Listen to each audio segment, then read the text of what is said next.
चढ़ के मारबो बरियारी रे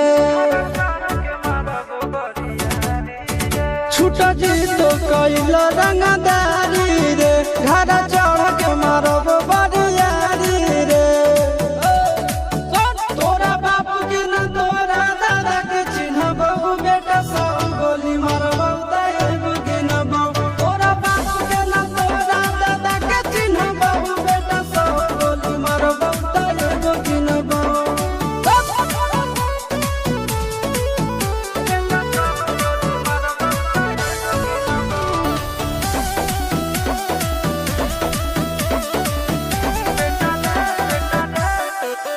बेटा रे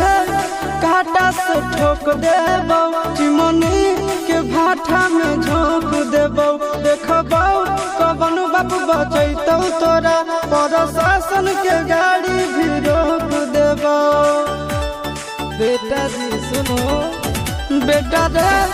काटा से ठोक देबो चिमनी के भाठा में झोंक देबो देखबो कवन बाप बचैतौ तोरा प्रशासन के गाड़ी भी रोक देबो तोरा जैसन के हम खड़े खड़े गिनबो बेटा सब गोली मारबो तैगो गिनबो तोरा बाप के न तोरा दादा के चिन्हबो बेटा सब गोली मारबो तैगो गिनबो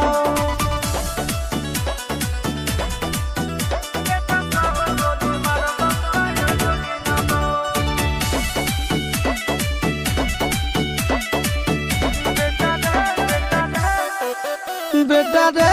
दौड़ा के बाजार में मारबो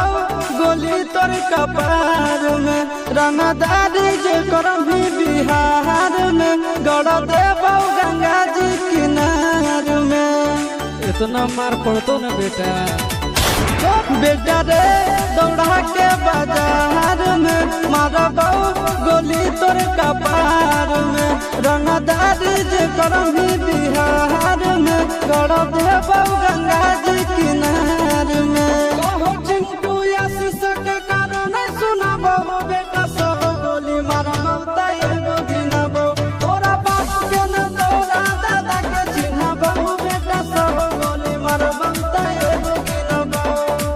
मारत मारत पिछुआरा लाल कर दे बेटा ध्यान से बाप इधर है।